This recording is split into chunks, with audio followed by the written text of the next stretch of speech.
할렐루야. 세상은 지금도 열풍을 기대하고 있습니다. 마르고 또 가파지기 이를 데 없는 세상이 불이 붙을 준비를 하고 있습니다. 소망이 없어서 그렇지 지펴줄 불만 있으면 언제든지 타오를 준비가 되어 있는 것이 세상입니다. 세상이 가파갈수록 하나님의 이름이 더 마음들이 여김받고 또 욕먹는 그런 세상이라고 일컫고 있지만, 실제로는 여러분 진짜가 나온다면 모두 다 불타오를 준비가 되어 있는 세상입니다. 복음을 전해보면 예수 안 믿는다, 강박하다 이런 말을 하지만 사실은 그들의 강박함 때문에 예수를 안 믿는 게 아니고 우리가 못 전해서 그들이 예수를 안 믿는 거고 못 믿는 겁니다.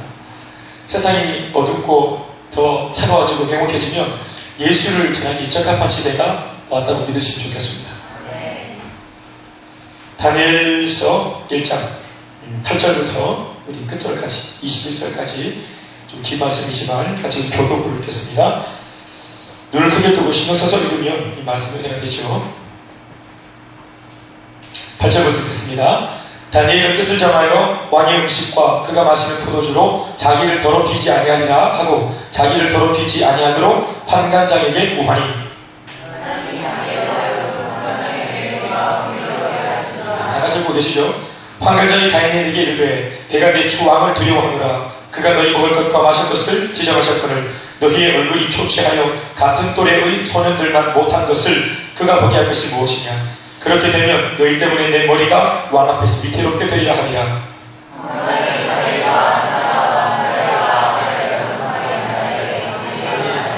청하오니 당신의 종들을 열흘 동안 시험하여 채식을 주어 먹게 하고 물을 주어 마시게 한 후에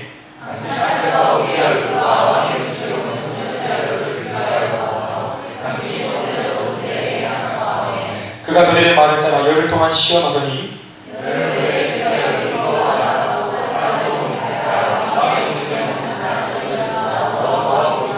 그리하여 감독하는 자가 그들에게 지정된 음식과 마실 포도주를 제하고 채식을 주니라.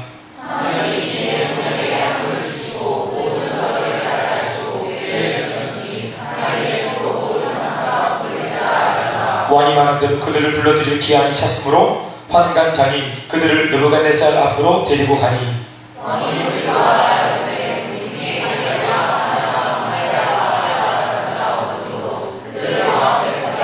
왕이 그들에게 모든 일을 묻는 중에 그 지혜와 총명이 온 나라 박수와 술객보다 10배나 나은 줄을 아니라. 다니엘은 고레스와 원까지 있으리라. 아멘. 할렐루야.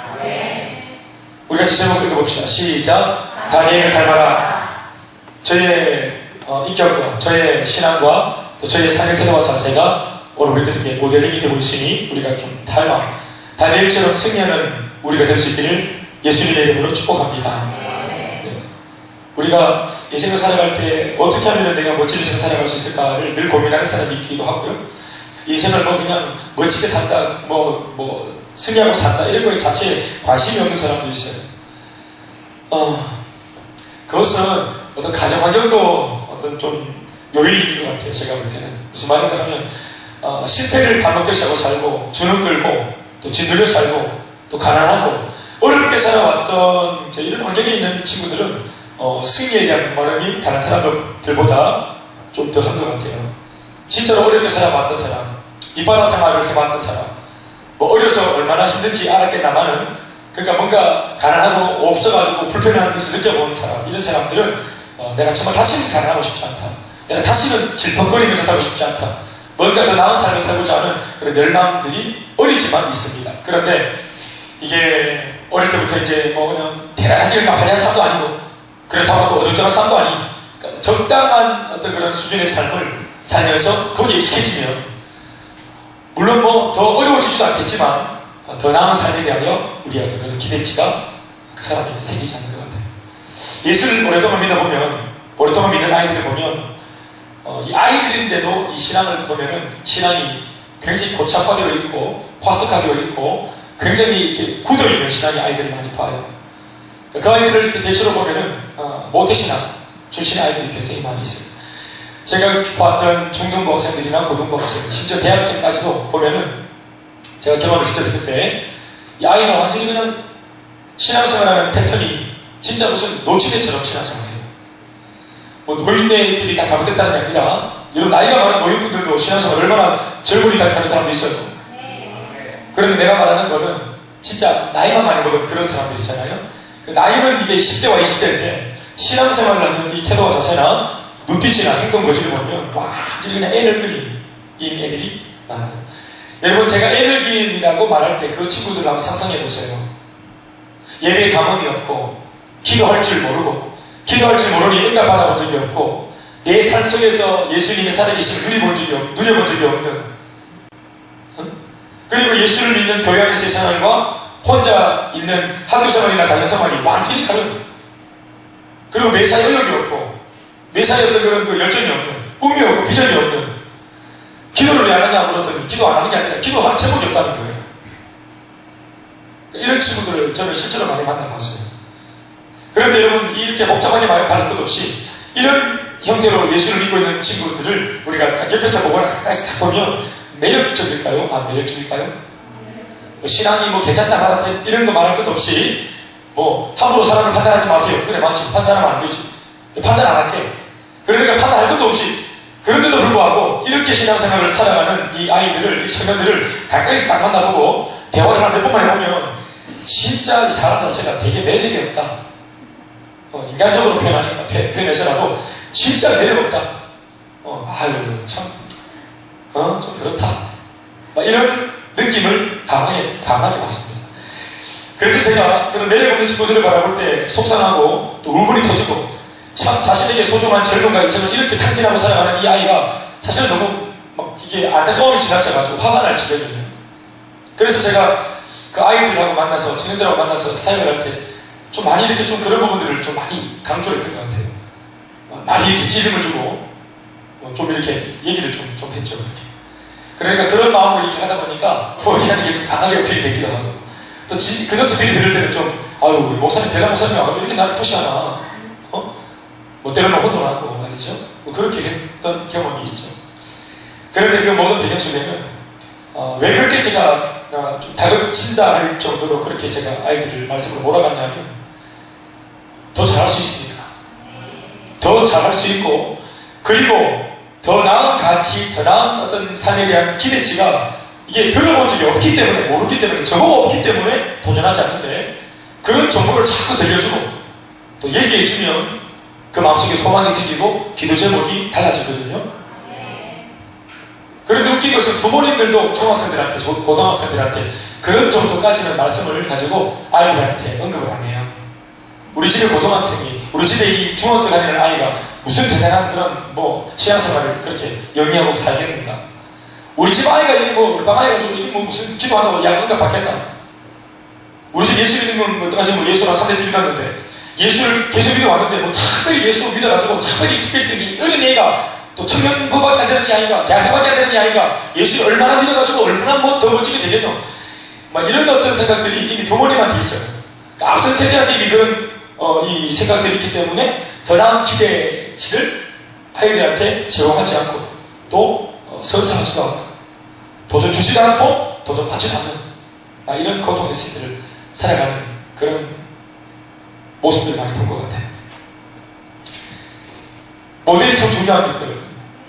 내가 무엇을 묵상하냐, 내가 무엇을 마음에 품고 있냐, 내가 어떤 책을 읽고 있냐, 오늘 내 마음 중심에 가장 많이 도전을 주는 사람이 누구냐, 이게 참 중요한 얘기입니다. 결국은 내가 읽고 있는 그 책만큼, 내가 읽고 있는 그 말씀만큼, 내가 지금 붙들려 있는 하나님의 비전과 사고치는 사역만큼 내가 내 인생이 만들어질 수 있기 때문에 그렇습니다. 그것도 실제로 그렇습니다. 하나님이 아무리 능력마다 우리에게 복을 주시겠지만 우리 가운데 아무런 그런 기대감이 없는 사람인데 하나님이 대포놓고 범사에 복을 주고 그렇게 하지 않습니다. 그래서 요한 3서 2절 말씀에는 네 영혼이 잘된 같이 네가 범사에 잘되고 또 네가 강건하다고 말해요.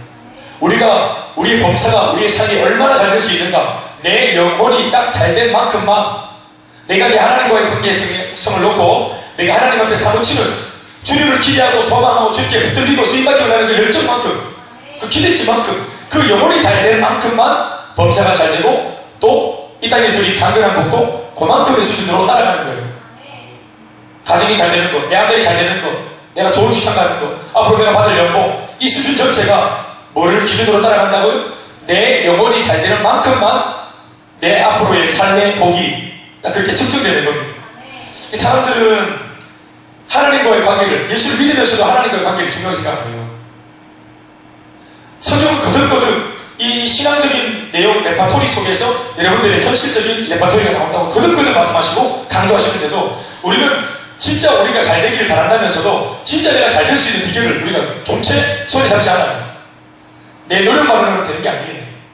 나의 지혜와 나의 노하우만으로는, 나의 열심만으로는 인생이 되는 게 아니에요.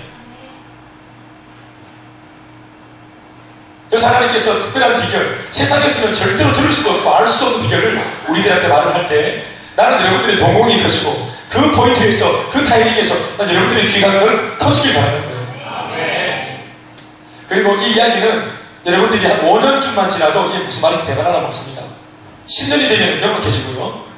네, 분명히 명확해집니다. 여러분들이 27살, 8살, 30살쯤 되어서 이제 뭐 자가 간다, 뭐 취직 간다, 뭐 직장 간다, 이렇게 할 때 여러분들이 이제 곧 한 발을 내디뎌서 들어가게 될 이제 직장이나 어떤 뭐 또 학교 공부하는 과정이나 아니면 내가 만나는 사람이나 뭐 여러 가지 이런 것들이 이제 현실적으로 표면에 드러납니다. 바로 딱 드러납니다. 오늘 여러분들이 영적으로 투자하는 만큼, 하나님께 내놓는 만큼, 드리는 열정만큼 여러분들의 인생이 바로 세팅이 되는 겁니다. 여러분 영적 세계는 공짜가 없습니다. 구원받은 것 말고는 공짜가 없습니다. 내가 기도하는 만큼, 내가 사모하는 만큼, 내가 열정을 내는 만큼 하나님이 그것을 담보로 일하시기 때문에 그렇습니다. 난 그래서 예전에 힘들어봤던, 내 힘으로 살다가 힘들어봤던 저는 경우이기 때문에 이런 영적인 원리가, 잘 될 수 있는 원리가 있다는 이런 말씀을 드리면 나는 정말 나한테 보험 같아요. 나는 힘들었던 게 내 힘으로는 도저히 인생을 살아갈 수 없고 내가 아무리 노력을 해봐도 한계가 있다는 것 때문에 난 늘 좌절했거든요. 그런데 주님 말씀은 네 노력이 필요 없다는 거야. 네 액션이 필요 없다는 거야. 난 이것이 나한테는 진짜 할렐루야 아멘이에요. 저는 가정의 출발점이 너무 가난했고 힘들었기 때문에 나는 웬만한 사람들과 정상적인 어깨를 겨룰 만큼의 어떤 위치에 올라가려고 해도 나는 내 친구들보다 훨씬 더 욕을 많이 써야 되고 나는 내 친구들보다 훨씬 더 많이 노력을 해야 되는 사람이었어요. 그러니까 내가 어떻게 노력을 평생 해야 될지를 알고 있기 때문에 이게 진짜 나는 너무너무 절망이었어요. 공부도 나는 훨씬 더 많이 해야 되고 나는 돈도 지금 우리 아버지 어머니 뭐 빚 갚고 이렇게 뭐 저는 빚 갚으리 아닙니까? 그렇게 빚을 다 갚고 보통 사람, 부자가 아니라 보통 사람들만큼이라도 살아가려면 우리 집은 이미 뭐 빚도 있기 때문에 어렵기 때문에 가난하기 때문에 이런 것들을 다 많이 하려고 그러면 보통 사람들보다도 훨씬 더 애를 많이 써야 돼요. 그리고 이 현실이 저를 답답하게 만들어요. 여러분들은 그런 현실이 안 답답하세요? 엄마 아버지가 다 하지 못해서 남겨놓은 인생의 숙제를 아들이, 딸이 내가 감당해야 된다는 것이 이게 이미 예견되어 있다고 할 때 이것이 여러분 앞으로 파란만장한 장래를 앞에 놓고 있는 우리들한테 먹구름이 끼는 것 같은 고통을 주지 않습니까? 부모님 잘 만나가지고 노력을 조금밖에 안 해도 내 아들이 막 그냥 활짝 열리는 아이들에 비하면 우리 얼마나 여러분 쇠가 맞아야 됩니까? 그러니까 이러한 내 입장을 생각할 때 인생이 얼마나 무겁고 고됩니까? 그래야 하는 거예요. 그런데 하나님의 말씀이 내가 아무리 풀어헤쳐야 될 숙제가 많기로 소니 내 노력, 내 의지가 필요 없다고 하는 이 말씀을 들으면 그리고 승리할 수 있는 비결이 다 돼 있다는 것을 들으면 그 비결을 알게 된다면 이거 완전히 수지 맞는 인생 아닙니까? 그 열정 비결을 통해서 내가 노력하지 않고 누군가의 이미 이루어놓으신 노력을 통해 내가 그것을 수용하고 받아들이면 내 문제가 해결된다고 말하니 내 가정 가문의 문제가 해결된다고 말하니 여러분 이것이 우리한테 복음이 아니냐 이 말입니다. 나는 왜 우리가 이런 것들에 눈이 받지 못하고 왜 우리들이 이런 것에 귀가 열지 못하는지 모르겠어요. 여러분 성경이야말로 진정한 첫세술 이상의 첫세술입니다. 그러나 성경은 절대로 첫세술에 대해서 말하지 않습니다. 그냥 인생의 진리에 대해서 사람의 법원에 대해서 다 말을 하는데 그 말씀을 쫓아가면 그 원리를 붙잡고 살아가면 인생이 조금 더딘 것처럼 보일지라도 나보다 먼저 앞서간 아이들을 충분히 우리가 세상을 앞질 수 있고 뛰어넘게 되는 것입니다. 오늘 여러분 다니엘을 보세요.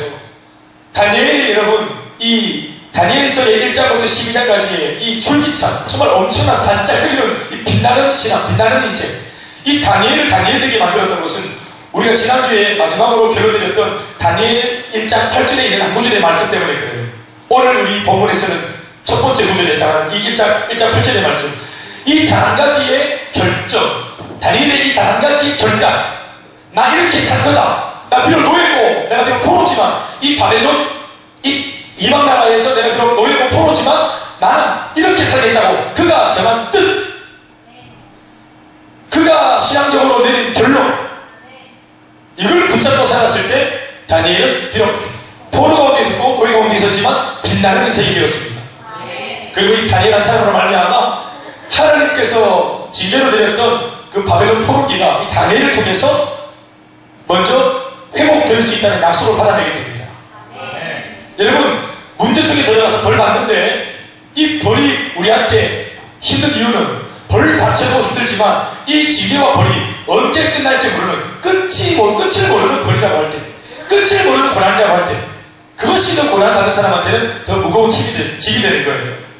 고난을 받았는데 고난도 힘들지만 뭐도 힘들다고요? 뭐가 더 힘들다고요? 이 고난의 끝을 모를 때. 그게 무서운 거거든요. 실제로 그들 중에서는 아무도 이 바벨론 포로기가 언제 끝날지 아무도 아는 사람이 없었어요. 나라는 망했고 그들은 포로로 잡혀왔어요. 그런데 유일하게 하나님께서 너희들의 이 포로기가 70년이 차면은 끝날 것이라고, 70년이 되어지면 회복될 것이라고, 포로가 돌아올 것이라고 유일하게 이것을 제일 먼저 언지를 받은 것이 다니엘입니다. 그러니까 다니엘은 그 민족의 소망이었고 등불이었습니다. 그러니까 그 비전을 딱 받으니까 비전을 붙잡고 다니엘은 계속해서 기도할 수 있는 거예요. 똑같은 포로지만 다른 포로와 눈빛이 달랐던 겁니다. 여러분, 똑같은 보상이지만 눈빛이 다른 보상이 있을 수 있어야 돼요. 똑같은 구생활이 일어나지만 그 구생하는 그 군반의 생활 속에서 눈빛이 다른, 하나님으로부터 특별한 말씀을 듣고 약속을 받은 사람이 있어야 되는 거예요. 똑같이 양평생을 살아가지만 세상 사람 속에 묻혀 살고 있지만 다른 눈빛으로, 다른 소망으로 살아가는 사람이 있어야 돼요. 아무리 힘들어도 말이죠.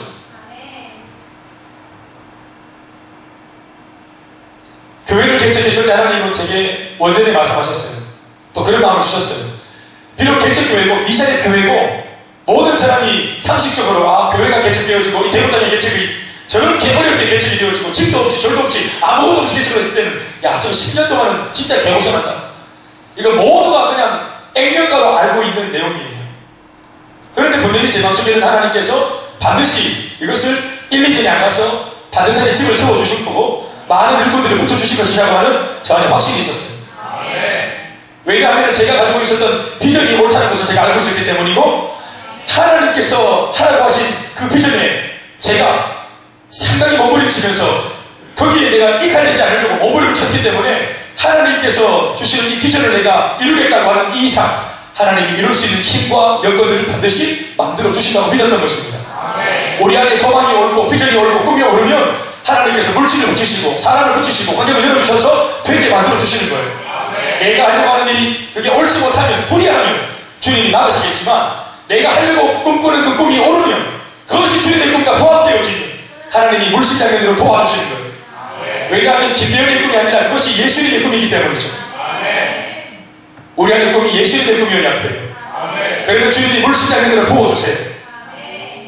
오늘 다니엘이 어떤 마음을 결정했습니까? 그게 크게 한번 읽어봅시다. 자, 8절 말씀 시작. 다니엘은 뜻을 정하여 왕의 음식과 그가 마시는 포도주로 자기를 더럽히지 아니하리라 하고 자기를 더럽히지 아니하도록 판관장에게 구하니. 한번 읽어봅시다. 시작. 다니엘은 뜻을 정하여 왕의 음식과 그가 마시는 포도주로 자기를 더럽히지 아니하리라 하고 자기를 더럽히지 아니하도록 판관장에게 구하니. 따라합시다. 다니엘은 뜻을 정했습니다. 자기를 더럽히지 않기로 결정했습니다. 이게 바로 어떤 결정이냐면 신앙의 결정이죠. 나는 부자가 될 거야. 나는 인생을 역전할 거야. 나 돈 많이 벌 거야. 이런 어떤 뜻을 정한 게 아니고 세속적인 뜻이 아니라 나는 뜻을 정했는데 뜻의 내용이 뭐냐 하면 나는 나를 더럽히지 않겠다는 거예요. 나는 나를 더럽히지 않겠어. 이게 17살짜리 청년이 기독 청년이 한 고백입니다. 나는 세상 속에 있지만 세상 속에 함께 있지만 비록 세상에 내가 몸을 안고 있지만 세상의 문화 속에 내가 오염되지 않고 내가 그들과 결탁하지 않고 내가 야합하지 않겠다. 그렇다고 그들을 떠나가지고 사는 것도 아닌데 함께 살지만 더불어 함께 살지만 결단코 내가 내 마음의 중심과 순정을 빼앗기지 않겠다. 내가 신앙만큼은 절대로 타협을 하지 않겠다. 이게 신앙의 마지노선. 다 양보해도 안 되는 것은 끝까지 안 되는 것입니다. 그게 바로 다니엘이 전한 뜻입니다. 뜻을 전하는 것이 아니고 사실은 신앙을 전하는 겁니다. 신앙을 전하는 거예요. 사랑하는 여러분, 뜻을 전하는 다니엘, 자기를 세속적인 문화와 물결 속에 내가 비록 몸을 쏟고 있지만 내 마음의 중심을 더럽히지 않겠다고 말하고 있는 이 다니엘의 이 신앙이 오늘 이제 입 밖으로 표현되어지면서 이 말의 고백이 환관장에게 들어가면서 여러분 이제는 어떤 일이 일어날 수 있겠어요? 내가 노예고 나는 포로인데 나를 책임지고 있는 생사 여부권을 쥐고 있는 책임자 앞에서 내가 노예가 나는 뜻을 전했으니 무상한 내 바치는 음식을 먹지 않겠어. 이를 바꿔도 괜찮고 세상적인 공문 내 이거 저기 저 바벨론 공부 해드릴 테니까 말 배울 테니까 내가 이거 우상에게 드려진 음식만큼은 먹을 수 없다. 그렇게 거절했어요. 나는 채소만 먹겠다. 나는 배추 상수만 먹겠다. 이렇게 환관장 그 간수장한테 딱 말을 했단 말입니다. 그때 이 관리가 그 말을 들으면 이게 얼마나 맹랑하냐 말이에요. 그럼 얼마든지 수많은 지금 또래 청년들이 왕궁에 서로 들어오려고 그 지하실의 침침한 삶을 버리고 이 왕궁에 들어와서 같은 노예라도 왕궁에 들어와서 노예생활 하겠다고 지금 줄을 섰어. 줄을. 경쟁률이 얼마나 지금 높은 줄 아세요? 그런데 지금 다니엘이 거기서 버티고 있고 나는 못하니까 거절하고 있습니다. 그러면 이거 바로 그냥 내보내면 돼요. 어디 내보내가지고 그냥 막 지도서도 모르게 찌그리면 되고 포로인데요. 포로가 무슨 가치가 있습니까?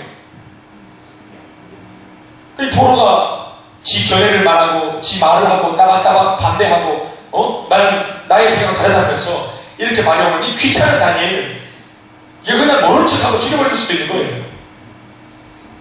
그런데 우리가 믿음으로 나가니 다니엘이 믿음으로 나가니 다쳤던 그리고 다쳐 보였던 환경이 반응하고 또 뭔가 조금씩 균열이 일어나기 시작합니다. 뜻을 전한 다니엘 앞에 환관장이 어떻게 반응하는지 보세요. 9절과 10절 말씀입니다. 다같이 시작. 하나님이 다니엘로 하여금 환관장에게 은혜와 긍휼을 얻게 하시지. 환관장이 다니엘에게 이르되 내가 네 주왕을 두려워하노라. 그가 너희 먹을 것과 너희 마실 것을 지정하셨거늘 너희의 얼굴이 초췌하여 같은 또래의 소년들만 못한 것을 그가 보게 할 것이 무엇이냐. 그렇게 되면 어떻게 해요? 너희 때문에 내 머리가 왕 앞에서 위태롭게 되리라. 사랑하는 여러분, 다니엘이 지금 노예입니다.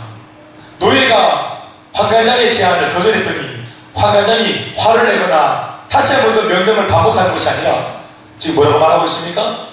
자신의 고민을 이야기합니다. 환관장과 소년 다니엘의 이 입장은 하늘과 땅의 차이입니다.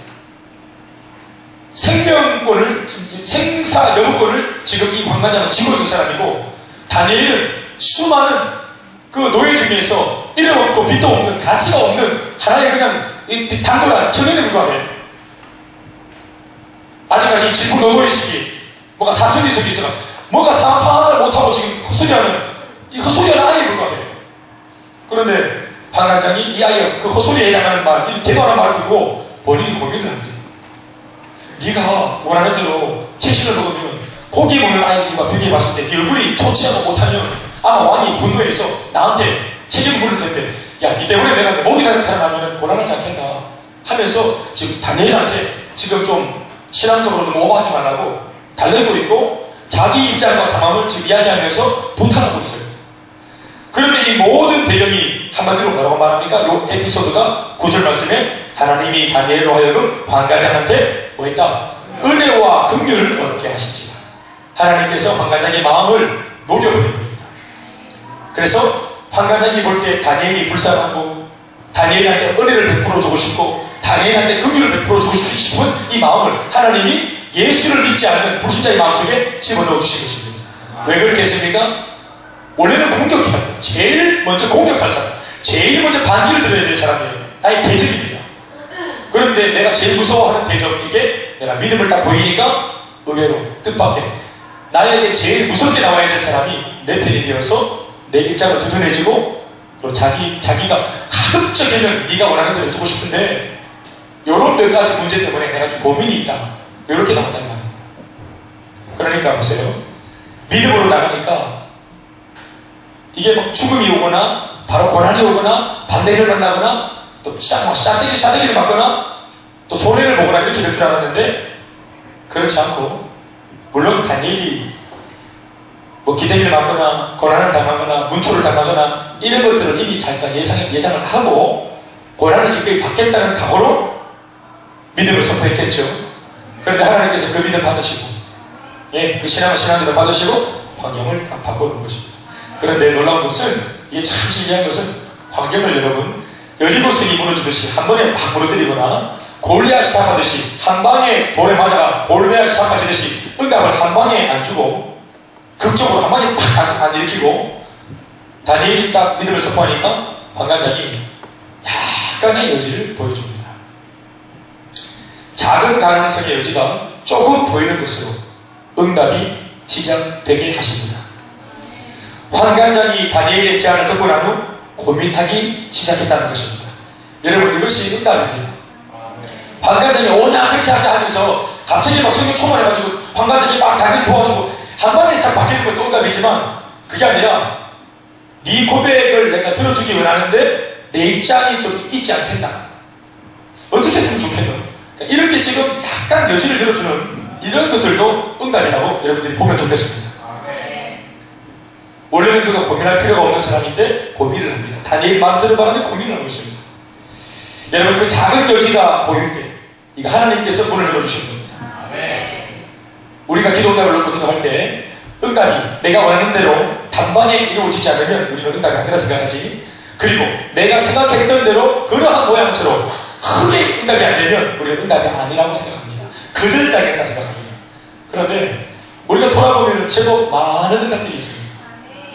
내 생각대로 아니라서 그렇지, 굉장한 반대를 만날 것 같았는데 엄마 아버지가 어느 정도 여지를 주는 발언을 하더라. 굉장히 내가 거센 반대를 만나서 내가 괴롭힘을 당하고 손해볼 줄 알았는데 뜻밖의 사람이 갑자기 찾아와서 내한테 또 다른 제안을 해낼 때, 이런 것들이 응답이라 하겠습니다. 목사님이 한국 다닐 때 신학교 중간에 휴학을 한번 했었어요. 휴학을 한번 했는데 그때 이제 뭐 휴학을 하고 아르바이트를 하지 않고 그냥 제가 그때 좀 마음에 뜻한 바가 있어가지고 기도 생활을 좀 많이 했거든요. 그러니까 기도하고 그냥 자고 집에 있고 그냥 백수였어요. 백수인데 기도하는 백수. 그러니까 놀고 먹고 뒤무는 백수가 아니라 나름대로 기도하고 나름대로 바쁜 백수 있잖아요. 저는 좀 그런 바쁜 백수였어요. 단지 이제 월급을 안 들고 들어온다 뿐이지 저는 할 일이 많았어요. 그때 후배들도 챙겨줘야 되고 뭐 이런 거 새벽 계속 했었어요. 제 나름대로는 표시도 없어. 자, 그런데 그때 제 여자 후배, 대학교 후배 아이가 하나가 가정에 문제를 만났어요. 이 아이 갑자기 어머니가 사고가 나가지고 이제 식물인간이 됐어요. 그래서 하루아침에 식물인간이 되셔가지고 병원에 이제 연락받고 제가 급히 뛰어갔어요. 갔더니 같이 우리 기도하던 동역자, 그 딸도 동역자고 어머니도 기도 동역자인데 산기도. 그런데 어머니가 사고가 나서 졸지에 이제 호흡을 못하게 돼가지고 그렇게 자빠지셨어요. 병원에 가니까 바로 장기를 뭐 어떻게 저기 좀 줄 수 없겠냐고 그렇게 말을 할 정도로 좋지 않았어요, 상황이. 그러니까 딸아이는 아버지 없이 엄마 밑에서 자랐는데 엄마가 갑자기 그러니까 완전 절망을 느꼈겠죠. 얼마나 공포에 질려 있었어요. 어머니 10일 동안 누워 계시다가 천국 가셨는데 그 10일 동안 같이 기도하던 우리 동료자도 동료자지만 이 딸아이가 진짜로 얼마나 맹렬하게 기도하는 것을 제가 봤어요. 그전에도 기도를 좀 했어요. 그런데 좀 왔다 갔다 했어요. 세상적으로 또 신앙적으로 왔다 갔다 했어요. 그리고 우리가 늘 뭐 붙들고 기도하러 가자고 땡겨서 기도했지 자기가 뭔가 사모해서 기도를 하지 않았어요. 자기는 늘 했던 말이 뭐냐 하면 기도하는 엄마가 있으니까 엄마의 기도로 저는 자기를 먹고 산다는 거예요. 그런데 그 당시 엄마 나이가 44살이에요. 저보다 1살 많아요. 그때 당시 엄마 나이가 44살. 그러니까 엄마도 상당히 젊은 엄마인데 사고 졸지에 이제 이 뇌사 상태에 빠졌어요. 그러니까 이 아이가 10일 동안, 사실은 10일 동안 뭐 계시는지 우리는 몰랐지. 그러니까 빨리 회복시켜달라고 맹렬하게 기도하는 맹렬하게 밤 9시부터 새벽 4시까지 5시간 6시간 이상을 진짜로 맹렬하게 기도하는 겁니다. 맹렬하게. 엄마를 위해서 기도하고 또 엄마만을 위해서 기도하겠습니까? 엄마를 위해서 기도하다 보니까 또 하나님께서 교회를 위해서 또 나라와 민족을 위해서 선교를 위해서 그렇게 계속 기도가 번져가도록 그렇게 하셨던 겁니다. 제가 10일 동안 지금 지켜보면서 저도 물론 같이 기도했지만 우리의 기도가 점점점 이것이 영역이 넓혀지고 또 지름이 넓혀지는 것을 우리가 발견했습니다. 그러면서 하나님이 이 기도를 지키고 계시는구나. 우리 알았죠. 물론 발달은 어머님이었지만, 그런데 이 어머님이 이제 어려워지자 우리가 기도하는 가운데 기도를 많이 하시는 권사님을 찾아가게 됐어요. 사실은 우리는 저는 개인적으로 그것을 탑탁지 않아 하는데, 이 아이가 너무 절망스러워하고 답이 없으니까 어떤 분이 이제 권면을 듣고 이제 기도를 많이 하시는 권사님을 우리 모두가, 그 팀 모두가 찾아가게 됐어요. 새벽 5시에 만나기로 하고, 우리는 그 전날 9시부터 5시까지 밤에 기도, 산에서 밤새도록 기도하고, 모든 사람들이 그 권사님도 기도하고, 함께 만나기로 했어요. 딱 만나는 자리에 이제 갔는데, 한 5명 정도가 그 방에 들어갔는데, 권사님께서 기도를 막 밤새 하시고, 이제 우리 후배한테 하는 말이, 아이고, 딸아, 하나님께서 어머님을 데려가신 모양이다. 이렇게 말씀하셨어요. 막 애가 막 울기 시작하고, 그래도 하나님 품에 안기는 그런 어떤 이 사건이니까 졸지에 만나서 황당할 수도 있지만 딸아 너무 슬퍼하지 마라 이러면서 기도를 해주시고 위로를 해주셨어요. 그리고 이제 옆에 갔던 우리는 이제 들러리로 왔기 때문에 우리 들러리 5명은 치고가고 무슨 말을 하겠어요. 어머니 돌아가셨다시라는 말을 들었습니다. 마음의 준비를 하고 이제 일어나서 쑥 나오는데 이제 제가 하고 싶은 이야기가 이깁니다. 사실 우리가 기도하러 간 이유는 딸아이 때문에, 엄마의 어떤 그런 내용 때문에 거기 간 거예요. 그런데 이 딸아이랑 이제 그런 얘기를 끝내고 난 뒤에 볼일 다 끝났으니까 일어나가지고 집으로 딱 새벽에 잠도 못 잤어요, 지금. 또 밤새도록 기도하는 바람에 막 기도하다가 머리 더 머리 내고 떡지고 머리 전부 다 머리 폭탄 맞은 머리가 돼가지고 있고, 나무하고, 차림도 나무하고, 추리닝 입고 해가지고, 얼마나 무릎 꿇었는지, 추리닝은 무릎이 막 튀어나와 있고, 어정쩡한 그런 이제 포즈로 제가 있다가, 그래, 물고기도 끼고, 이렇게, 잠도 못 잤습니다. 그래가지고 이제 빨리 가려고 쑥 나가는데, 이 할머니 고사님이, 보내. 그래, 보니까, 내보고 이리 와보라. 그 아이 한 6명이 일어나 있는데, 저보고 이리 와보라. 그래, 내가 이러면서 가려고 한다. 저요? 그러니까, 니 와보라. 원래 그 용한 고사님들은 초반에 바로 말 까잖아요. 니가 와보라. 할머니씩, 얘를 보니까, 야들, 가들도 있고, 내보고 와보라. 앉는데 하는 말이, 앉아가면서, 앉는데 하는 말이, 이래 보시면서, 앉아가지고 보시면서, 앉아봐라. 그래. 이거 주의 종이네. 신학생이야. 저도 사람 안 보고, 주의 종이네. 이거 한번 잡아라. 앉았어요. 앉으니까, 저는 머리 폭탄에가 미친 게, 완전히 그냥 백수 건다면, 무릎 튀나온 주름이 있고, 앉으니까, 눈곱만 끼가 앉으니까, 주의 종이네. 여러분, 주의 종이 그렇게 안 합니다. 예? 목사님 그 사람 다 깔끔하고 헬스하고 다 이렇게, 무릎 튀나오고 이렇게 안 하고, 그 새벽에 연도 시간에 지금 무슨, 주의 종이네 하고 딱 앉았대요. 신학생이가 저도 사람이 보고, 주의 종이네 하면서 입을 하신 것 같습니다. 이거 큰 종 되겠네. 큰 종 되겠네. 저 혼자 안 되겠네. 여러분하고 상관없으니까. 저는 그날 깜짝 놀랐어요. 앉는데 저한테 하는 거예요. 큰 종이 되겠네. 이렇게 말씀하시고. 그러더만 할머니, 기도 한번 해봐라. 기도를 무슨 대박이게 가? 기도를 무슨 시각이나 기도하는 게 있어요? 이게 뭐 어떻게 해가지고. 이런 분위기 자체가 불가능해요. 기도해봐라. 큰 종이 되겠네. 기도 한번 해봐라. 기도요? 무슨 기도? 그러니까, 방언을 한번 해보라고. 방언을 해봐라. 방언을 어떻게 시작해야 하는 기가. 그래, 방언을 한번 해보니까. 그러니까 방언을 시작하니까. 아멘. 그렇지. 아버지, 더 해봐. 그러니까 이제, 랄랄라, 더 해봐. 아멘. 더 해봐. 그러니까 이제 목소리를 올라가고, 랄랄라. 그러다 하니까, 옆에서 이 고사님, 아멘 하면서 이제 막 통변을 바로 딱 해주시는 거예요. 바로 한국말로 쫙 풀어내는데, 한 몇 마디 듣고 내가 눈물이 막 터지거든요.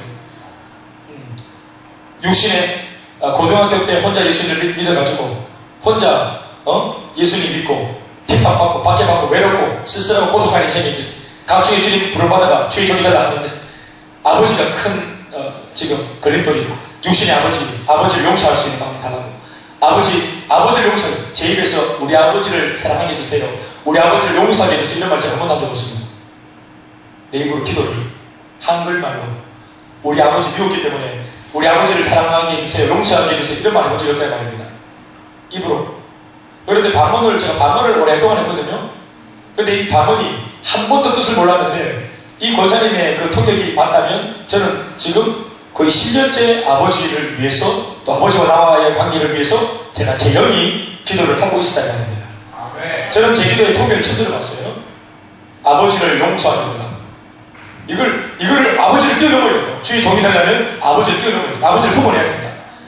더 큰 가슴을 달라고, 더 큰 포부와 마음을 달라고, 품어낼 수 있는 마음, 용서할 수 있는 마음을 달라고 기도를 내가 하고 있다는 사실을 통역을 통해 들으면서 제가 완전히 눈물 콧물이 다 쏟아집니다. 갑자기 나는 한 번도 그렇게 기도를 한 적이 없는데 내 영은 몹시도 우리 아버지를 사랑하고 싶었구나. 그래서 제가 알게 됐다는 말이에요. 사랑하는 여러분, 제가 살아가는 그 당시의 삶 속에 제가 선배도 없고 격려받을 어떤 그런 다른 사람이 없고 내 편이 없었어요. 예수 믿는데 내 편이 없었어요. 내 편이 없었어요.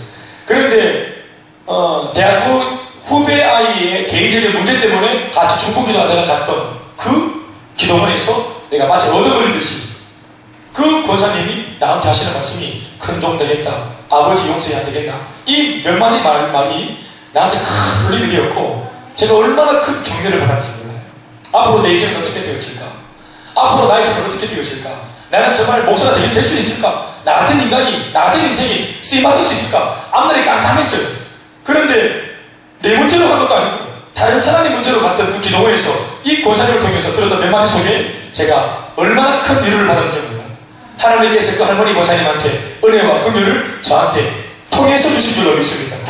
오늘 하나님께서 다니엘 잘한다, 다니엘 정말 잘한다, 너 뜻을 잘 정했다, 너에게 무슨 뜻을 정하노? 이게 아니고 모든 그렇게 생각하고 있을 때 하나님만큼은 그래, 노예라도 비록 내가 가난해도 예수 믿는 사람이 뜻을 정해야지.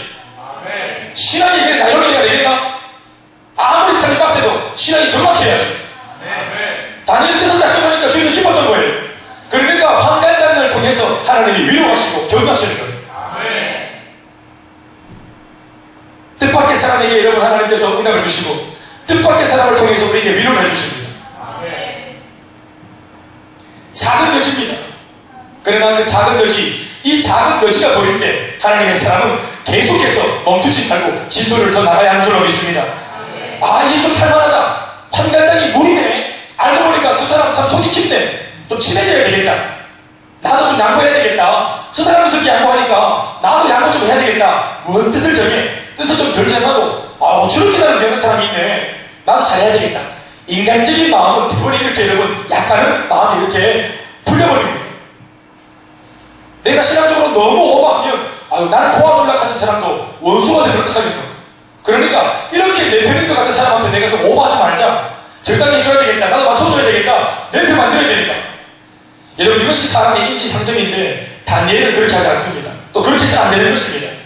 작은 여지가 보일 때 절대로 멈추지 말고 해왔던 또 하려고 하는 이 신앙의 지도를 계속 빼나가야 합니다. 어설픈 타협이나 어설픈 양보는 사실은 지혜가 아니라 영적인 무지입니다. 지혜가 없기 때문에 그렇게 하는 것입니다. 야야야, 좀 지혜가 있어요. 니 너무 오버하는 거 아닌가? 여러분, 그것이 지혜가 아니고 영적인 무지입니다.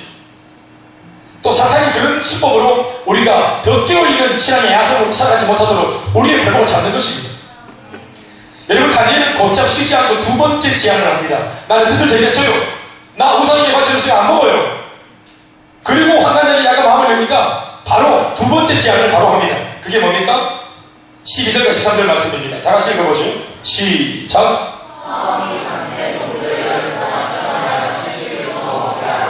물을 주어 마시게 하노니. 13절. 당신 앞에서 우리의 얼굴과 왕의 음식을 먹는 소년들의 얼굴을 비교하여 보아서 당신이 보는 대로 종들에게 행하소서 하며. 할렐루야. 자, 그러면 내가 어떤 욱하는 인간적인 마음에 이렇게 말하는 것인지 진짜로 하나님이 나를 도와줄 것인지 당신이 판단하시오. 그러면서 아주 대범하게 두 가지를 제안합니다. 첫 번째는 나는 고기를 안 먹고 10일 동안 앞으로 3년을 그렇게 달려가야 되는데 3년 가기 전에 10일 정도만 나를 시험해보세요. 나를 테스트해보세요. 따라합시다. 시험해보라. 나는 채식을 먹을 테니까 고기 먹는 사람하고 딱 나를 한번 비교해서 나를 시험해보세요. 우리가 채식을 먹어도 우리 얼굴이 초췌해지나 안 초췌해지나 나를 한번 시험해보세요. 따라합시다. 나를 시험해보세요. 두 번째는 고기 먹는 다른 아이들과 나를 비교해보세요. 시작. 나를 비교해보세요. 첫 번째는 시험해보라. 두 번째는 비교해보라. 여러분, 이 근거 없는 자신감, 근거가 없어 보이는 자신감, 그러나 다니엘한테는 근거가 있는 자신감입니다. 기꺼이 나를 시험해도 나는 결단도 흔들리지 않을 것이며, 내가 믿음으로 나갈 때 결단도 하나님이 나를 가만두지 않으실 거고 나를 잡아주신다고 하는 것을 나는 믿는다는 것입니다. 사실은 다니엘이 말했어요. 나를 시험해보라. 천만의 말씀. 하나님을 시험해보라는 말입니다. 여러분, 사람이 하나님을 시험하겠어요? 사람이 하나님을 이기겠어요? 못 이기죠. 그러니까 다니엘이 여러분 믿고 있는 것은 내 뒤에 주님이 계신다는 사실을 그가 믿고 있는 것입니다. 내가 채식을 먹어도요, 기름진 음식을 먹은 소년들보다 결코 내가 뒤지지 않도록, 내가 처지지 않도록, 심지어 비교해 봤을 때 물리적으로 액면가로 딱 비교를 해봐도 우리가 조금 더 처지지 않도록 하나님이 설명할 수 없는 10일 동안 이 풀을 만들어 놓는데도 놀라운 은혜를 베풀어 주셔서 얼굴에 더 광택이, 더 광채가 비치고 더 기름기가 쫙 흐르고. 아멘, 아멘. 그냥 막 고기만 뒷다 먹어도 그러면 개기름하고 다르다 이 말이에요. 주님께서 오르만지신 그 찬란한 영광의 기름하고 개기름하고 다르다 이 말입니다. 믿습니까? 채식을 하는 나 자신을 시험해봐라. 내가 신앙으로 살아갈 텐데 신앙으로 살아가는 나 자신을 네가 시험해봐라. 내 인생을 네가 계속 추적해서 나 한번 검증해봐라. 내가 결코 망하는지, 예수 믿고 내가 결코 망하는지, 우리 집이 망하는지, 우리 가문이 망하는지 우리를 추적해봐라. 사랑하는 여러분, 오늘 이것이 저와 여러분들의 마음속에 갖추어져야 할 신앙의 야성입니다. 세상을 향해서 기꺼이 우리가 시험해봐라 할 수 있는 하나님의 말씀이 양식인데, 우리가 세상적인 난잡한 것들을 먹고 사는 것이 아니라, 취하고 사는 것이 아니라, 우리의 채식은 뭡니까? 다니엘이 말하는 채식이 뭐예요? 우리한테는 뭡니까? 하나님의 말씀입니다. 말씀. 우리는 세상 사람들이 볼 때는 영양가 없는 채소, 이 하나님의 말씀이 세상 사람들이 볼 때는 그냥 책에 불과하잖아요. 이건 책이에요, 책. 그들한테는 채소, 상추, 시금치, 콩나물이에요. 저게 무슨 영양가 안 되겠고, 저 말씀 붙들고 살았다가는 삐쩍거나 말아 죽겠다. 이렇게 말하는 사람들의 이야기 앞에 우리가 풀은 마르고 꽃은 떨어지지만 여호와의 말씀은 가장 영원하다는 사실을 믿고 이 말씀대로 살아서 우리가 결코 망하지 않는다는 사실을 우리의 삶으로 건드려야 되는 것입니다.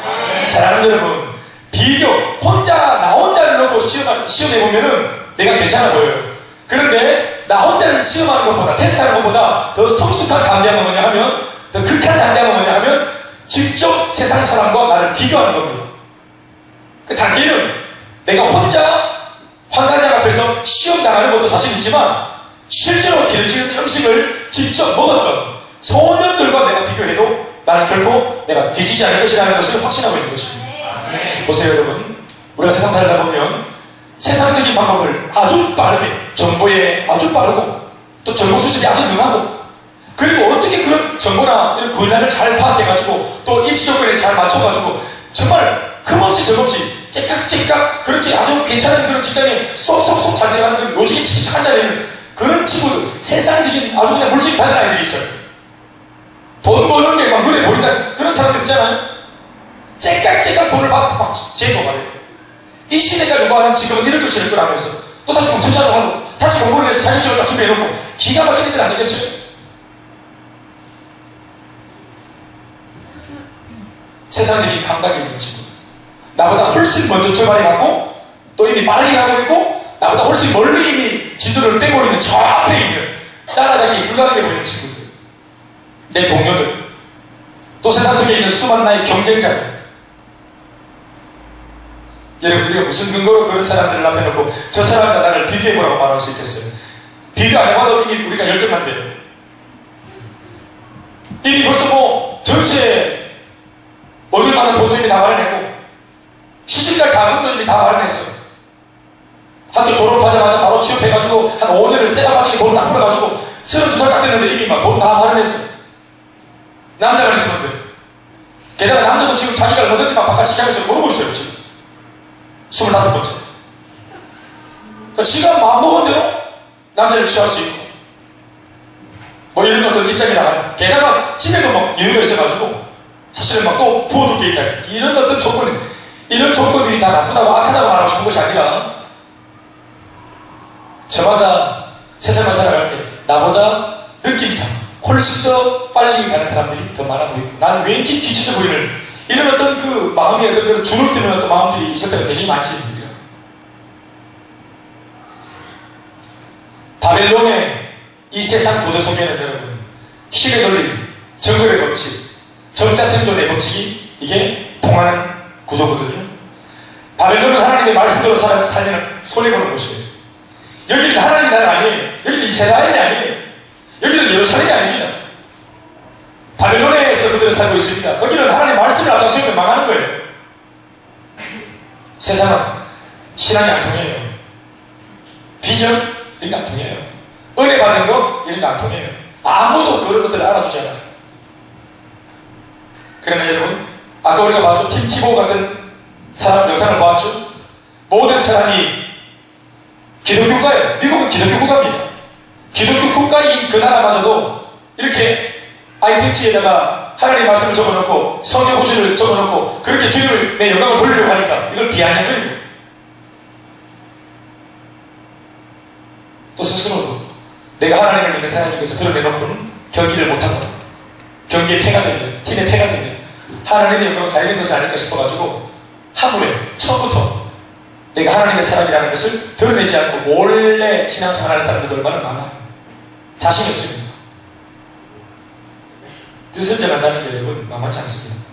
뜻을 정하면 반드시 뜻을 정하고 난 뒤에 삶이라고 하는 것이 에펙터로 따라가야 되거든요.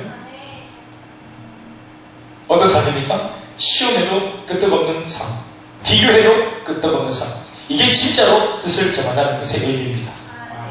입으로 누가 뜻을 못 정해요? 입으로야 누가 신앙 고백을 못합니까? 그러나 왜 우리가 자신감이 없어요? 이 문밖을 나가면 세상 앞에 시험하고 흔들어보면 아무것도 없어. 우리 반에 있는 공부 잘하는 아이들과 비교해보면 예수 믿는 나랑 같이 비교해보면 양의 자랑한다는 것이 아무것도 없어. 그러니까 예수가 쪽팔리고 신앙이 쪽팔린 거 아닙니까?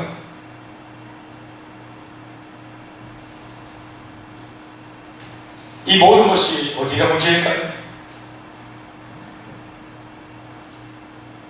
제가 볼 때는 우리가 시험을 하라고 말하지 못하는 이유, 비교해보라고 자신에게 말하지 못하는 이유, 그 첫 번째 근본적인 이유, 뜻을 정할 만큼 결단력 있고 원칙적인 신앙 앞에 우리가 오롯이 서있지 못한 이유 때문입니다. 본 적 있어요. 원칙대로 살아서 고난을 뛰어넘고 하나님의 영광을 드러내고 응답을 받아내고 그래서 아버지 하나님의 영광을 드러내고 간증을 하고 이렇게 살아가는 패턴의 삶을 우리가 본 적이 없습니다. 저도 본 적이 없어요. 잘 우리 주변에서. 저도 부산에 가서 처음 봤어요. 그런 사람. 29살짜리 최금화라고 하는 자매 얘기 들었어요. 저는 한 2년 전에 들었는데 직접 가정을 들었어요. 이분은 조선족입니다. 중국 사람이에요. 그런데 자기가 자기 가정과 가문을 일으키려고 가난한 자기 중국 가정을 일으키려고 공부를 열심히 하고 그리고 한국에 부산대학교에 유학을 왔어요. 순전히 그 유학을 온 이유는 자기가 잘 먹고 잘 살기 위해서요. 자기 집을 일으키기 위해서 돈 벌기 위해서 왔어요. 그런데 그렇게 왔다가 생자매기 예수를 한 번도 소개받아 본 적이 없고 교회를 다녀본 적이 없는 그녀가 부산대학교에 열려있던 캠퍼스 행복 모임에 초청되어가지고 복음을 듣게 되었어요. 그래서 이게 뭔가 그녀에게 가치관에 큰 충격이 일어났겠죠. 그래서 풍성한 교회를 한 1년 정도 다녔어요.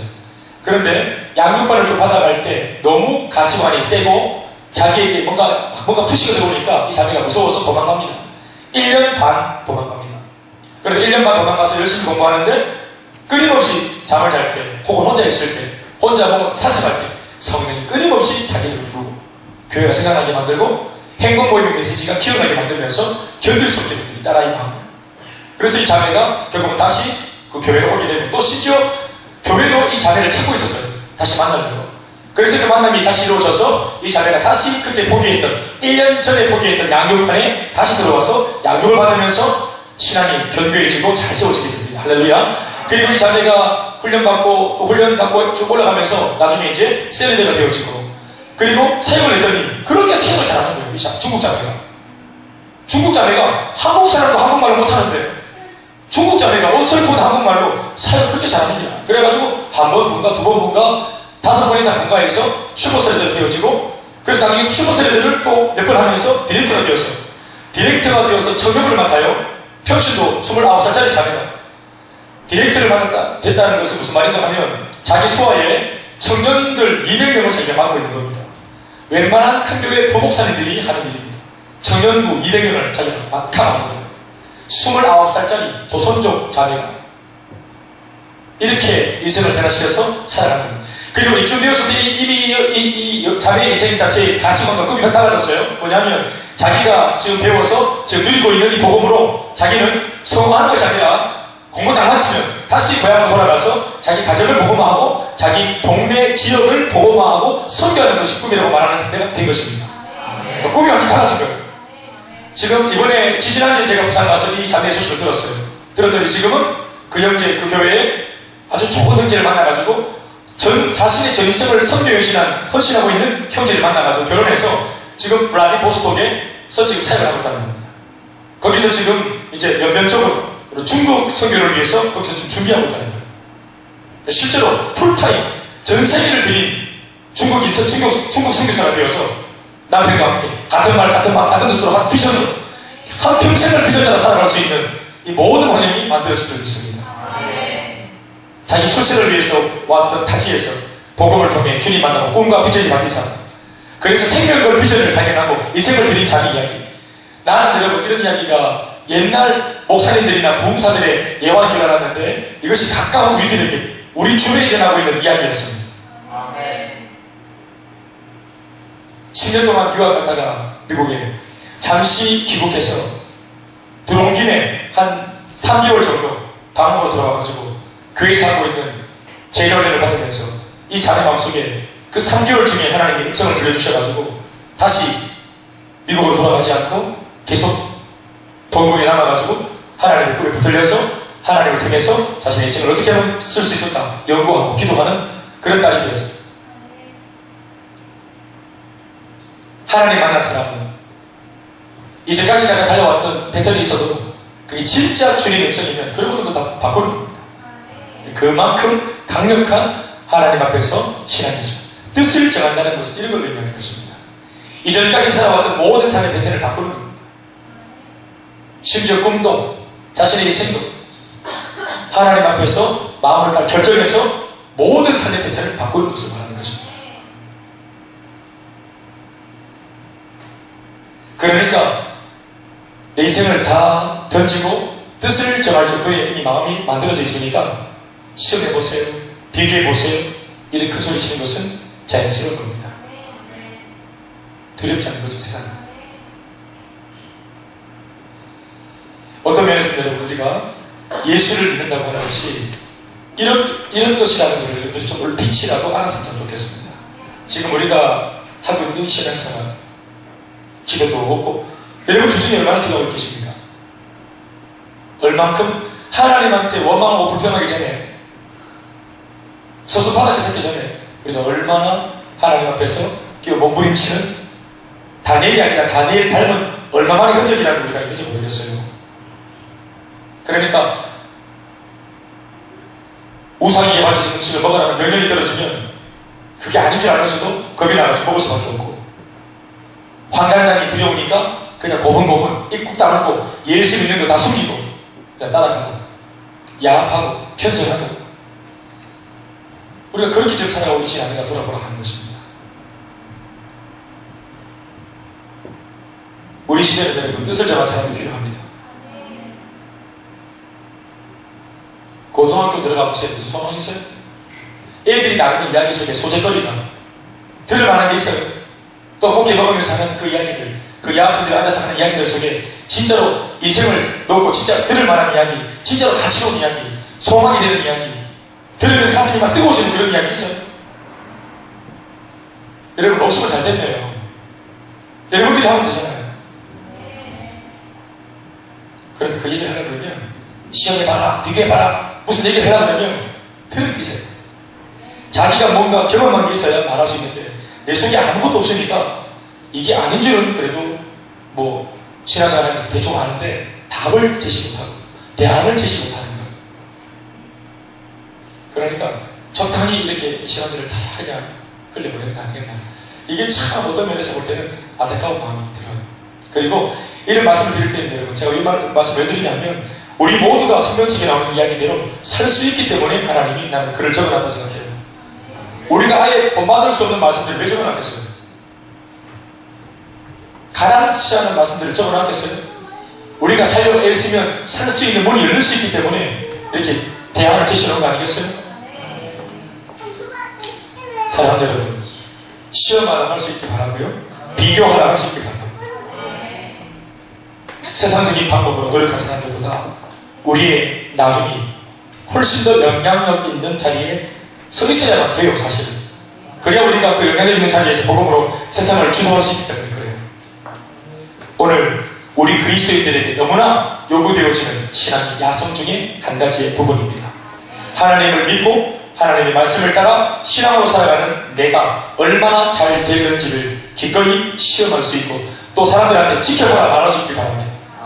더불어 지금은 나보다 조금 빠르게 그리고 먼저 달려가는 세상 사람들과 기꺼이 비교해봐라 라고 할 수 있길 바랍니다. 우리 간단히 이 뜻을 정한 다니엘의 당돌한 신앙을 통해서 어떤 결과가 바로 이루어졌는지를 네 가지로 우리가 체크합니다. 첫 번째는 결과, 첫 번째는 15절과 16절 말씀입니다. 같이 읽어보시죠. 시작. 그가 그들의 말을 따라 열흘 동안 시험하더니 15절 16절 시작. 열흘 후에 그들의 얼굴이 더욱 아름답고 살이 더욱 윤택하여 왕의 음식을 먹는 다른 소년들보다 더 좋아 보인지라. 16절로 시작.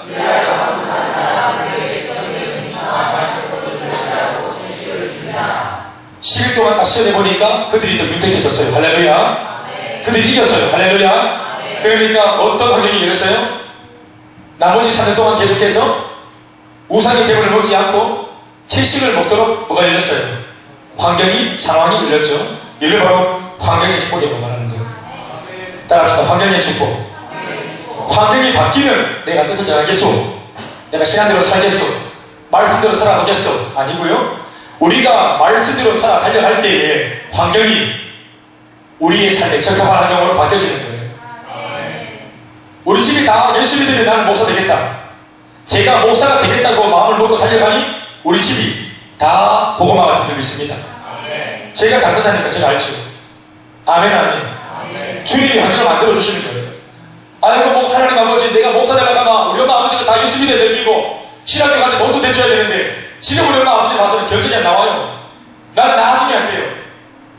만약 이런 사망론자가 되었다면 저는 지금도 벨리 그리고 있었을 거예요.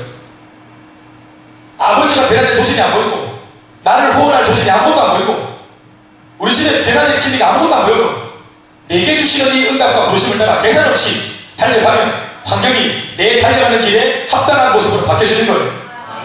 말씀이 먼저입니다. 신앙이 먼저입니다. 만들어지면 누가 못해요? 멍석 깔아놓으면 누가 못합니다. 하나님의 환경을 만드는 겁니다. 얼굴이 더 좋아지게 만들어주시고 박지원 형제 홍차이나 그 중국집에 복음을 전하고 3주 동안 아버지한테 복음을 전했어요. 어머니는 홀에 계시고 홀을 둘 다 배울 수 없으니 아버님만 모시고 같이 이제 말씀을 계속 전했는데 이 아버지가 복음을 듣고 배란을 받으시고 또 은혜를 입으시고 그러나 예배가 없이 이렇게 열린 모임, 행복 모임을 통해 복음을 듣는데 얼마나 참 그런 또 열매가 있겠나. 그러나 인내하면서 계속 이제 말씀을 전하고 또 정말 시간이 없으면 찾아가서 그냥 기도하러 가고 그렇게 해서라도 계속 이것을 이제 계속 채워왔죠. 구미까지 멀리 운전해 가서 한 50분 운전해 가가지고 시간 없을 때는 그냥 들어가서 한 1분 정도, 2분 정도 기도하고 그냥 악수 한번 하고 가는 겁니다. 그래도 발품파가 가는 것입니다. 믿습니까? 이번 주에 딱 갔는데 이번 주에 우리 유수진 자매 엄마를 먼저 우리가 이제 복음을 전하고 행복을 하고 시간이 없는 거예요. 왜냐하면 중국집은 이제 저녁 때가 되면 바빠지잖아요. 그러니까 저녁 때가 가까워져가지고 이걸 행복 모임을 할 수 있는 이유가 없어요. 그래서 마음속에 오늘 그냥 기도하고 나와야 되겠구나 하고 갔어요. 처음부터. 그런데 아이디어가 생기는 것은 기도만 할 수 있다면 어머님도 같이 기도하면 좋겠다. 1분 정도니까. 그래서 들어가서 이제 저하고 아내랑 주양이랑 같이 가서 아버님 어머님을 그 홀에서 이제 모시고 방으로 들어와가지고 기도하려고 하다가 제가 그냥 인사치레로 물었어요. 어머님 요즘에 아버님 좀 어떻습니까? 그냥 제가 뭐 그냥 그런 것도 있지만 복잡한 소리 나올까봐 내가 막으려고 딱 준비하고 있다가 인사치레로 묻는 거니까 답변이 목소리 아니고. 그런데 어머님이 갑자기 아버님 어떻습니까? 이렇게 물으니까 갑자기 얼굴을 탁 감싸주시면서 나는 분노한 줄 알았어요. 잠시 나는 생각만 해도 화가 확 난다 이런 느낌인 줄 알았어요. 얼굴을 딱 감싸주는데 내가 말을 막으려고 중간에 험한 말 나오면 안 되니까 딱 내가 말을 걸어 말을 하는데 이분이 보는데 안경 차이로 눈물을 흘리시는 거예요. 그러다가 이렇게 보니까 우리 남편이 너무 잘해요 하면서 뭐 무시는 거예요. 여러분 아내들의 남편을 향한 이 평가가 얼마나 냉정한 건지 아시죠? 세상 사람들이 다 인정해도 아내는 인정하지 않는 것입니다. 제일 점수를 박하게 주고. 그런데 마누라가 부인이 진짜라고 진짜예요. 늘 함께 있는 홀에서 하루 종일 함께 있는 그 남편이 몇 주 상간에 완전히 달라졌다는 거예요. 이 부인이 얼마나 그게 좋으면 무시해요. 막 얼굴이 빨갛게 돼가지고 무시면서 눈물을 쫓아 못해가지고 자기가 남편이 이렇게 참 너무 잘하고 요즘에 참 너무 자체가 그래요. 말을 못하는 거예요. 그래 내가 남편도 뭐 어쩔 줄 몰라가지고 계속 어쩔 줄 몰라 하시고 그래 막 끝났다 이거 이제 끝났다 기도합시다. 수다분에 바로 기도했는데 기도를 통해서 또 하나님께서 어머님의 마음을 깊이 만지는 것을 이렇게 보냈습니다. 할렐루야. 보십시오 여러분. 복음을 계속 전하면 환경이 안 바뀌는 것 같아요. 그냥 우리만 그 집에 들어갔다 나왔다 왔다 갔다 하는 것 같고 이 아버님 어머님은 그대로 있는 것 같아요. 또 손님들 밖에 있지 마음 밖에 있지 몸만 지게 와 있지 제대로 말씀에 집중하겠나 여러 가지 복잡한 계산이 있을 수 있겠지. 또 이렇게 시간을 투자하는 것에 비해서 우리가 기도 한번 하고 온다 그러면 이거 너무 좀 손해가 아닌가 너무 피곤한 건 차이 아닌가 이렇게 계산할 수도 있겠죠. 그런데 3주 4주 복음을 다 심었더니 이 아버님이 그 말씀 속에서 삶을 바꾸는 거예요. 예배를 드리고 교회를 나오는 것도 아니잖아요 지금. 그런데 말씀을 꾸준하게 들으면서 하나님 말씀대로 살려고 지금 자신이 몸부림을 치고 계시는 거예요. 할렐루야. 그러니까 이 사실을 심지어 아내도 아는 거예요. 그 전까지도 이 두 부부가 잦은 다툼이 있었다고 하더라고요. 그런데 아내가 감격하고 눈물을 쏟을 정도로 남편의 변화가 감지가 된 것이란 말이에요. 뭐가 환경을 바꿨습니까? 복음 아닙니까? 환경이 만들어져서 복음 전했습니까? 복음을 전하니까 환경이 바뀌는 겁니까? 사랑하는 여러분, 지금 제가 카드라 얘기가 아니라 지금 일어나고 있는 얘기를 하고 있지 않습니까? 우리가 언제까지 다른 사람 이야기로 우리가 뭐 또 다른 사람들 이야기로 이런 얘기를 듣고 그냥 동화책 속에 신데렐라인 것처럼 백설공주 이야기처럼 그렇게 들어야 되겠습니다. 이거는 뭡니까? 내가 뜻을 정하지 않기 때문에 그 에포트가 없는 거예요. 나 이 사람 복음 전한다. 나 이 사람을 이번 기회에 살리겠다. 환경이 안 열려도 나는 복음 들고 간다. 욕을 먹어도 간다. 피곤해도 간다. 한번 정하면 정한 대로 그 뜻대로 하는 겁니다. 그 원칙대로 하는 겁니다. 제가 뭐 말을 했죠. 재영이 너희 아버지가 바뀌나 안 바뀌나 봐라. 너희 엄마 아버지가 바뀌나 안 바뀌나 봐라. 이게 바로 다니엘이 말했던 시험해보라 비교해보라 하는 말 아니겠어요? 우리 안에 확신이 있으면 그렇게 말할 수 있는 거 아니겠어요? 사랑하는 여러분, 우리가 신앙 고백한다고 물론 100% 다 그 족족 다 되는 것은 아니겠지만 어떤 것은 빠르게 연결되고 어떤 것은 나중 연결이 될 수도 있어요. 그러나 심지어 나중 연결되는 것도 오늘 이러한 우리의 땀 흘림과 눈물 뿌림이 있어야 그 나중에 있는 거예요. 첫 번째는 환경의 축복, 두 번째는 17절 말씀 시작 같이 읽어보죠. 시작. 하나님이 네 소년에게 학문을 주시고 모든 서적을 깨닫게 하시고 지혜를 주셨으니 다니엘은 또 모든 환상과 꿈을 깨달아 알았다. 영적인 축복을 받았습니다. 영역이 열려가지고 남들이 모르는 영적인 비밀을 알게 되었고 영적인 세계를 해석하게 되었습니다. 할렐루야.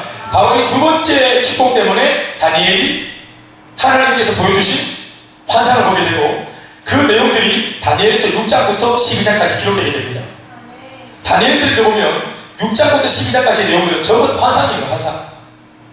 그런데 이 환상을 영적인 세계를 볼 수 있는 눈을 언제 가졌습니까? 오늘 이 시간 바로 이 테스트를 통해서 하나님으로부터 받은 선물입니다. 그리고 그 환상의 전부 다 내용이 뭔지 아세요?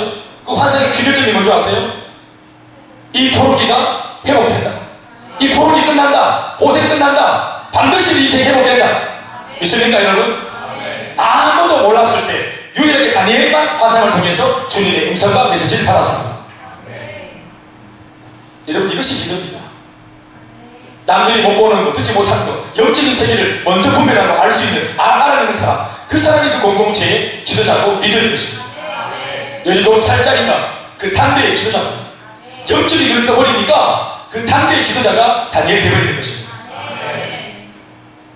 여러분들이 떠버려도 영의 눈을 뜨면 그 공동체, 셀리더는 이름 안 달아도 영적인 파워가 분명히 딱 박사가 똥꼬랬는데 이게 똥꼬리한테서 막 연기이 나오고 설명 충만이 나오고 리더, 셀리더한테 없는 뭔가 그 뿌리 깊은 흔들리지 않는 변치 않는 뭔가 깊은 누룽지 같은 맛이 나오고 예? 아 왠지 막 느낌이 50대 같고 많이 상해갖고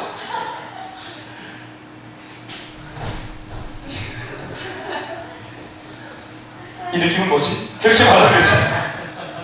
50대 같아. 박사님. 예수 한 100년 드린 것 같은데? 이 느낌은 뭐지? 이렇게 되는 것이에요. 우리 안에 진짜 신앙이 세워질 때 믿습니까 여러분? 타이틀 들어보면 그건 나중에 문제고 타이틀 없어도 괜찮아.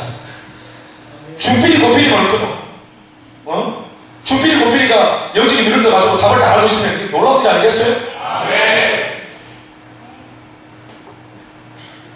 나는 이런 게 너무너무 좋아요. 저는 세계 목사잖아요. 목사 세계에서 저는 세계거든요. 3년짜리 세계 목사. 그런데 이게 세계 목사인데 이게 아무도 안 알아주는데 여기에 똘망똘망 기도하면서 응답을 다 받아 있고 똘망똘망 복음으로 충만합니다. 아무도 기대 안 하는데 이 똘망똘망한 게 이게 누구도 눈치 없지 않아요. 또 세계 목사가 똘망똘망 딱 그거 까보니까 복음이 진하고 복음의 기스라 이걸 여기는 막 지르게 터져나오고 진짜 충만하고 이렇게 사람들이 이 사람 야 이거 이상하네 모양처럼 여기 열방하게 보이는데 이게 내용은 지국이네 이렇게 할 때는 사람들이 그 사람 찾아야 되는 겁니다. 그 사람 믿어집니다. 그러니까 저는 지금 제가 연륜이 집단다는 것이 나는 지금 할렐루야 아멘입니다. 나는 우리 교회가 개척교회 출신이라는 것이 나는 이게 너무너무 좋아요. 진짜로 변방이 지하에 저 사람 아침에 들어오면은 반기에 나가는 이 지하 가보기 괜찮아가지고 여기서 아까도 밥 사식 들어오고 사식 먹고 막 또 힘내가 나오고 또 먹고 이렇게 우리가 참 고생스러운 일을 하지만 그러면 우리가 굴파고 지하에 들어와서 자들은 지하에서 아침에 들어가가지고 밤새 하루 종일 뭐 하나 지금들 알기를 이게 지금 영어수하고 지금 여기 좀 여기 시스페이스 사람들이 지금 궁금한 게 그거예요. 이것들 믿어서 뭐 하는 거지. 그런데 들어갈 때는 전부 다 무지성으로 들어간다. 나올 때는 전부 다 해가 저렇게 밝게 나옵니다. 저 지하실 도대체 뭐 하는 데인가 지금 미스테이크. 저는 여러분 이걸 상당히 즐기는 사람입니다. 개인적으로. 여러분들도 내 배경이 가난하다는 거, 내 배경이 가난하다는 거, 우리 집에 내놓을 것이 없다는 것, 이 좋지 못하고 불리한 환경이 여러분들이 훨씬 더 주목받을 수 있고 나중에 진짜 멋지게 진짜 마지막 이 카운터 펀치를 칠 수 있는 그런 기회가 만들어지는 배경이에요. 이것이 등따시고 배불고 집에 돈 많아가지고 좋은 아버지 만나가지고 돈 많은 엄마 만나가지고 뒷바라서 다 받으면서 성공 못하면 빙시잖아. 근데 아무것도 없는데 우리가 이 어려움과 고통을 헤치고 나왔다면 그것은 여러분 모든 사람들이 귀를 열고 들으려고 하는 이야기가 되는 거예요. 지금도 우리는 인생의 스토리를 만들고 있죠. 여러분 마침표를 찍을 때까지는 가봐야 돼요. 어떨 때는 이게 이대로 고난으로 마침표가 끝나나 점이 딱 지키는 거 보니까 이게 이 고난으로 끝나나 싶은데 하나님께서 그 옆에다가 점을 하나 더 찍어줘. 알고 보니까 말줄이 펴나 또 이야기가 이어지니까 마침표인 줄 알았는데 기도해볼게 점이 한 개 더 찍혀있어. 그러면 그렇지 시끄럽네. 이것이 자 이야기가 펼쳐져 가면서 아름답게 마지막 하나님께서 탁 이 원고를 퇴고하고 마지막 탈고해서 마침표를 딱 찍을 때 그때 끝나는 겁니다. 그러니까 이 생도 살아봐야 된다는 거예요. 그래서 딱 정해놓으세요. 아멘입니까? 광명이 열리고 영적인 축복을 받게 될 줄 믿습니다. 마지막으로 말씀, 제가 옛날에 배우던 말씀인데 17절 말씀에 다니엘은 또 모든 환상과 꿈을 깨달아 알았더라. 다니엘 could understand dreams and visions of all kinds. 다니엘은 모든 종류의 꿈과 비전을 토탈에서 다 이해하고 하기거든. 그러니까 이 사람이 시대의 모사가 책사가 되는 것입니다. 우리에게 이런 축복이 있기를 주의로 축원합니다. 기도하시겠습니다.